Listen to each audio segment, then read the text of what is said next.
नमस्कार दोस्तों। आज हम AIB 18 की कट ऑफ मार्क्स चेंज होने के बारे में बात करेंगे। इसके बारे में मैं आपको आगे बताती हूँ। पहले मैं आपको एक ब्रीफ कर देती हूँ, क्योंकि बहुत सारे ऐसे यंग लॉयर्स हैं जो मेरे साथ अभी अभी जुड़े होंगे और उनको पूरी बातों के बारे में जानकारी नहीं होगी। तो आपको जैसे पता ही है कि AIBE 18 का जो एग्ज़ाम था वो 10 दिसंबर 2023 को हुआ था और 12 दिसंबर 2023 को हमें एक आंसर की अपलोड हो गई थी PCI के द्वारा, जिसमें हम क्रॉस चेक कर सकते थे कि जो हमें OMR शीट मिली है एग्ज़ाम देने के बाद, तो उसको हम क्रॉस चेक कर सकते थे कि क्या वो हमारे सही हैं, कि कितने क्वेश्चन उसमें सही हैं, कितने क्वेश्चन गलत हैं, वो हम आराम से क्रॉस चेक कर सकते थे।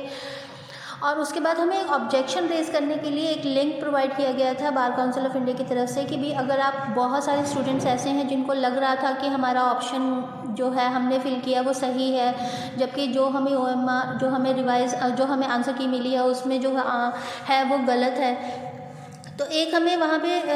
ऑब्जेक्शन रेज़ करने के लिए मिला हुआ था ऑप्शन, तो उसमें हमें ऑब्जेक्शन रेज़ करना था। वैसे तो आप जानते ही हैं कि जो इसका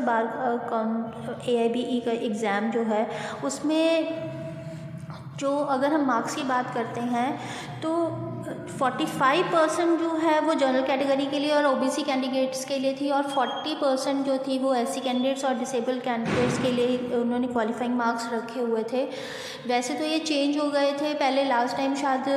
40% के आसपास था, पर इस बार से ये 45% क्राइटेरिया उन्होंने रख दिया था। पर फिर भी ये मेरा पर्सनल व्यू है कि जैसे इस बार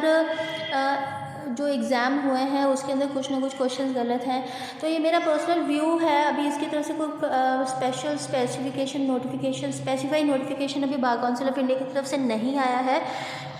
तो मेरा ऐसा मानना है कि जो क्वेश्चंस गलत होते हैं उन क्वेश्चंस की कट ऑफ के हिसाब से ही मार्क्स को अप एंड डाउन किया जाता है। इसका मतलब ये है कि अगर आपके क्वालिफाइंग मार्क्स 45% है, इसका मतलब 45 क्वेश्चन आपके 100 में से ठीक होने चाहिए थे। लेकिन अगर आपके क्वेश्चंस उसमें 45% ना ठीक होने के बाद अगर उसके क्वेश्चंस कुछ गलत हैं और उसके बाद जो आपकी क्वालिफाइंग कट ऑफ बनती है क्वालिफाइंग मार्क्स की, तो हो सकता है वो कम हो जाए। तो ये भी हो सकता है कि 35 या 36 वाले भी पास हो जाएं। तो इसके लिए अपने आप को मेंटली प्रिपेयर रखिए, पेशेंस रखिए, क्योंकि अभी कुछ नहीं पता कि कितने मार्क्स की कट ऑफ रहने वाली है, कितने मार्क्स की नहीं रहने वाली है। तो लेकिन मेरा जितना मानना है कि कुछ ना कुछ क्वेश्चन उसके अंदर गलत थे, तो बहुत सारे बच्चों ने उसमें ऑब्जेक्शन रेज़ किया था। अभी रिवाइज आंसर की आने वाली है, उसका अभी हमें नोटिफिकेशन नहीं मिला है, और इवन रिज़ल्ट कब तक डिक्लेयर होने वाला है इसका भी नोटिफिकेशन हमें नहीं मिला है कि फ़ाइनल रिज़ल्ट कब तक आने वाला है। तो फिर भी अगर हम बात करते हैं कि कितने बच्चे इस बार बच्चों को क्या उनका रहा था कि भाई ये एग्ज़ाम कितना आसान था और कितना टफ़ था, तो वैसे एक जर्नल ओपिनियन जो बच्चों का लिया गया है, तो उसके हिसाब से ये इस बार का जो AIB 18 का जो एग्ज़ाम था वो कंपैरेटिवली लास्ट ईयर के प्रीवियस ईयर के क्वेश्चन पेपर्स के हिसाब से कंपैरेटिव थोड़ा मॉडरेट टफ था, थोड़ा डिफ़िकल्ट लेवल था इसके अंदर। फिर भी देखिए, अगर आपको प्रैक्टिस करनी है इंडियन कोर्स के अंदर, तो आपको ये वाला एग्ज़ाम किसी भी हालत में कंप्लीट करना ही पड़ेगा, अदरवाइज़ आपको सर्टिफिकेट ऑफ प्रैक्टिस नहीं मिलेगा। और जब तक आपको सर्टिफिकेट ऑफ प्रैक्टिस नहीं मिलता है तो तब तक तो आप इसके अंदर कर ही नहीं पाएंगे, इंडियन कोर्स के अंदर प्रैक्टिस तो नहीं कर पाएंगे। और एक चीज़ और आपने नोटिस किया होगा कि अगर आप इसको AIB का एग्ज़ाम को क्लियर कर लेते हैं, ऑल इंडिया बार एग्ज़ामिनेशन क्लियर कर लेते हैं, तो बार काउंसिल ऑफ इंडिया की तरफ से बहुत सारी स्कीम्स का फ़ायदा उठा सकते हैं। अभी एक नया नोटिफिकेशन आया था, एक अभी जजमेंट पास हुई थी Punjab and Haryana high court की तरफ से कि जो यंग लॉयर्स हैं उनको, जैसे दूसरे कर्नाटक में आई थिंक सो, वहाँ पे बहुत सारे बच्चों को कुछ ना कुछ स्टाइपेंड दिया जा रहा था। तो हमारे इस तरफ भी पंजाब हरियाणा की तरफ से अगर जो भी बच्चे एनरोल होते हैं उनका एग्ज़ाम क्लियर हो चुका होता है और सर्टिफिकेट ऑफ प्रैक्टिस उनको मिल जाता है,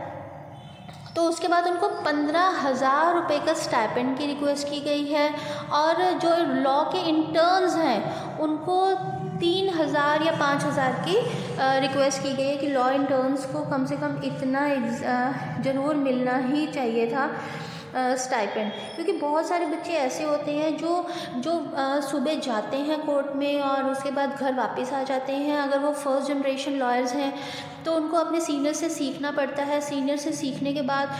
कई बार उनको बहुत सारे सीनियर्स बहुत अच्छे से एंटरटेन भी नहीं करते हैं, सिर्फ फाइलें पकड़ा देते हैं कि ठीक है, सिर्फ वो फाइलों को एक जगह से दूसरी जगह ले जाने के लिए काम ही करते हैं। सुबह जाते हैं, शाम को वापस आते हैं और उनकी जेब में 100 रुपये भी नहीं उनके बन पाते हैं। इनमें से मैं भी एक हूँ। तो इसीलिए ये जो एक बेंच की तरफ से एक नई जजमेंट आई है, इससे बहुत सारे लोगों को फ़ायदा होने वाला है। अगर 15,000 का स्टाइपेंड